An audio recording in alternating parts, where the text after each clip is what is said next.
तो पिछले 48 घंटे में देश दुनिया में क्या हुआ है सबको इस वीडियो में जानने की कोशिश करेंगे। गूगल ने अनाउंस किया है कि वो आने वाले 5 सालों के अंदर अंदर विशाखापट्टनम में $15 बिलियन इन्वेस्ट करके एक एआई हब बनाने वाले हैं। ये गूगल का सबसे बड़ा एआई डेटा सेंटर होने वाला है यूएस के बाहर, जो आंध्र प्रदेश में सेटअप किया जाएगा। गूगल ने इस साल लगभग 85 बिलियन स्पेंड किया है इस प्लान के ऊपर, ताकि वो ग्लोबल में डेटा सेंटर की कैपेसिटी को इंक्रीज कर सके, क्योंकि एआई सर्विसेज की डिमांड दिन पे दिन बढ़ती जा रही है। और जो डेटा सेंटर इंडिया में सेटअप किया जाएगा, ये लोकल डेटा सेंटर से लिंक किया जाएगा ताकि इंडिया का सोवरेनिटी इन एआई रिक्वायरमेंट्स फुलफिल किया जा सके। और गूगल की प्रोप्राइटरी टीपीयू चिप्स का यूज किया जाएगा, और जो कंपैरेटिवली लेस पावर कंज्यूमिंग होती है। और जो मेजर गूगल एआई मॉडल्स है जैसे जेमिनी, वीओ, इमेजिन यहाँ डिप्लॉय होंगे। और गूगल का साथ देने के लिए अडानी ग्रुप और एयरटेल साथ में आ रहे हैं, ताकि वो लोग इस इंफ्रास्ट्रक्चर को बिल्ड कर सके। एंड इन सब का पूरा फोकस है इंडिया में एआई का डेवलपमेंट। बात करते हैं क्या टेस्ट क्रिकेट हमेशा के लिए बदलने वाला है with the new test playing rules.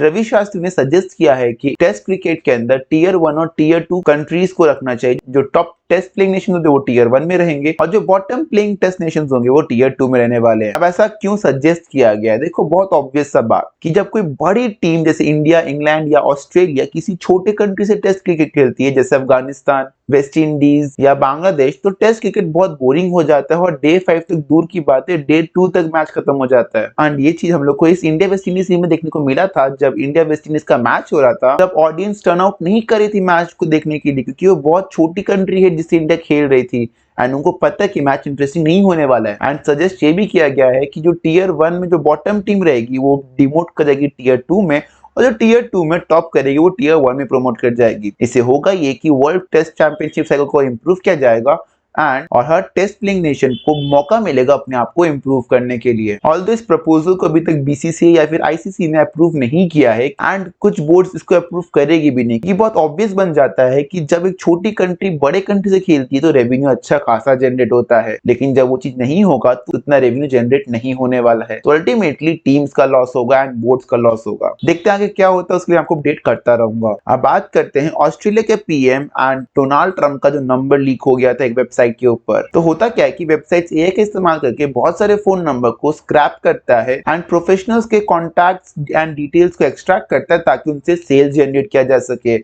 और इसी में डोनाल्ड ट्रंप और ऑस्ट्रेलिया के पीएम का नंबर लीक हो गया था, जिसको पब्लिकली यूएस वेबसाइट पे पोस्ट कर दिया गया है। और इस चीज को बीबीसी ने वेरीफाई भी किया है कि ये नंबर्स ऑस्ट्रेलिया की पीएम और डोनाल्ड ट्रंप का ही है। और इस इशू को लेकर ऑस्ट्रेलिया की अथॉरिटी ने अभी से इन्वेस्टिगेशन शुरू कर भी दिया है। और ऑस्ट्रेलिया के ऑपोजिशन लीडर सैन ले का भी नंबर इस वेबसाइट पे पोस्ट कर दिया गया था, और उन्होंने इस वेबसाइट से अपने फोन नंबर का रिमूवल का रिक्वेस्ट दिया है। अब बात करते हैं एप्पल के बारे में, जो एआई के रेस में पिछड़ता जा रहा है। तो जॉन स्कूलर जो एप्पल के एक टाइम पे सीईओ थे, स्कूलर ने कहा कि अभी तक एआई के मामले में एप्पल अपने आप को उतना इवॉल्व नहीं कर पाया जितना ओपन एआई अभी तक कर चुका है, जिसकी वजह से एआई के रेस में एप्पल पिछड़ता जा रहा है। उन्होंने हाईलाइट किया कि टेक की दुनिया अभी एक एजेंटिक एरा में है, जिसमें स्मार्ट एआई एजेंट्स बहुत सारे काम करते हैं, ना कि हम लोग बहुत सारे एप्स को यूज करते हैं। और उन्होंने कहा कि यही भविष्य में होगा कि लोग हर काम के लिए एआई एजेंट्स को रखने वाले हैं, ना कि किसी ऐप एंड वेबसाइट को यूज करने वाले हैं। और उन्होंने सजेस्ट किया है कि एप्पल को अपना फोकस शिफ्ट करना पड़ेगा AI technologies and subscription model के ऊपर, ताकि वो आने वाले करंट रेस को मैच कर सके। एंड हम सबको पता है कि एप्पल का एआई मॉडल कितना ही स्मार्ट है, कितने अच्छे टेक करके देता है, जो वो फ्यूचर रेस को मैच कर सकेगा। देखते हैं कि एप्पल अपने आप को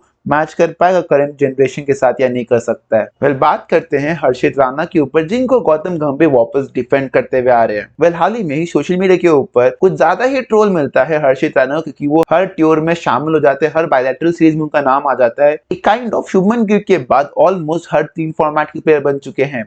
लेकिन यहीं पर ही गौतम गंभीर ने उनको डिफेंड करते हुए कहा कि ये बहुत शेमफुल और अनफेयर एक्ट दिखाया जाता है हर्षित राणा की तरफ से। हर्षित राणा का कोई भी फैमिली मेंबर्स या उनके फादर क्रिकेट में इन्वॉल्व नहीं थे। और गौतम गंभीर ने सारे ट्रोल को क्रिटिसाइज करते हुए कहा कि हम लोगों को young generation and young talent को सपोर्ट करना चाहिए, ना कि उन्हें ट्रोल करना चाहिए। गंभीर ने यह भी कहा कि भले हर्षित राणा का परफॉर्मेंस बहुत मिक्स्ड है, लेकिन उनका एक स्ट्रॉन्ग वर्क एथिक है एंड उनका परफॉर्मेंस बहुत कंसिस्टेंट है एंड उनका पोटेंशियल बहुत हाई है। लेकिन सवाल मेरा भी है कि इंडिया में बहुत सारे ऐसे बॉलर्स हैं जिनमें बहुत पोटेंशियल है एंड अच्छा कर सकते हैं, क्या तुम उन्हें मौका दे रहे हो? तुम सिर्फ गिने चुने 2-4 प्लेयर्स को मौका दे जो तुम्हारी तरफदारी करते आ रहे हैं। वेल आगे बढ़ते हैं, बात करते हैं दुर्गापुर के केस के बारे में। दुर्गापुर गैंग रेप केस में 5 एक्यूज लोग को पकड़ लिया गया है और क्राइम सीन पे ले जाके उस क्राइम को वापस रिकंस्ट्रक्ट कराया जा रहा है, जिसमें सर्वाइवर का एक दोस्त भी शामिल था। रिकंस्ट्रक्शन प्रोसेस के दौरान उस पूरे हादसा को वापस क्रिएट किया जाता है एंड उसको वीडियोग्राफी किया जाता है, जिस फ्यूचर में केस स्टडी समझने के लिए इस्तेमाल किया जाएगा एंड ऐसे केसेस को कम करने में हेल्प मिलेगा। एक्यूज ने जो कपड़े पहने थे सेम कपड़े ही पहनाए जाते हैं और सब सेम हरकतों को वापस दोहराया जाता है रिकंस्ट्रक्शन के दौरान। और जो 5 एक्यूज्ड लोग हैं उनमें से एक सिक्योरिटी गार्ड है किसी प्राइवेट कॉलेज का, एक हॉस्पिटल में काम करता है, एक टेम्पररी सिविक वर्कर है और एक अनएम्प्लॉयड है। लेकिन करेंटली क्वेश्चन यह आता है कि वेस्ट बंगाल का लॉ एंड ऑर्डर कितना डिस्टर्ब्ड है एंड हमें उस पर सवाल उठाना चाहिए कि भाई इन लोग के साथ अंत में होगा क्या।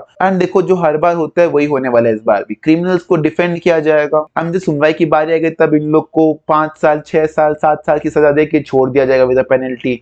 लेकिन जो ट्रॉमा कल्प्रिट के साथ हो चुका है उसका तुम कैसे भुगतान करने वाले हो। जब तक इंडिया में या वेस्ट बंगाल में इन सब क्राइम्स को लेकर strong strict law and order नहीं आ जाता तब तक ये केसेस कम नहीं होने वाले बल्कि और बढ़ने वाले हैं। अब बात करते हैं 10,000 डिग्री डोनेशन के बारे में। वेल जेफ बेजोस की एक्स वाइफ मैकेन स्कॉट ने एक नॉन प्रॉफिट ऑर्गेनाइजेशन 10,000 डिग्री को $42 मिलियन का डोनेशन दिया है, जो उनके 45 साल के इतिहास में सबसे ज्यादा है। 10,000 डिग्री करता क्या वो समझ लेते हैं। वो ना लो इनकम ग्रुप्स और फर्स्ट जनरेशन कॉलेज स्टूडेंट्स को स्कॉलरशिप प्रोवाइड करता है और मेंटरशिप प्रोवाइड करता है ताकि वो अपने फ्यूचर में जाके कुछ बड़ा कर सके और अपने गोल्स को अचीव कर सके। पिछले कुछ सालों में स्कॉट ने $19 बिलियन डोनेट किया था, जिसमें health care, affordable housing, education और इकोनॉमिक सिक्योरिटी आता है। उन्होंने इस साल में ही UNCF में $70 बिलियन डोनेट किया है, जो बेसिकली बैकवर्ड, जो historically black colleges and universities को फंडिंग करते हैं ताकि वो लोग भी प्रोग्रेस कर सके।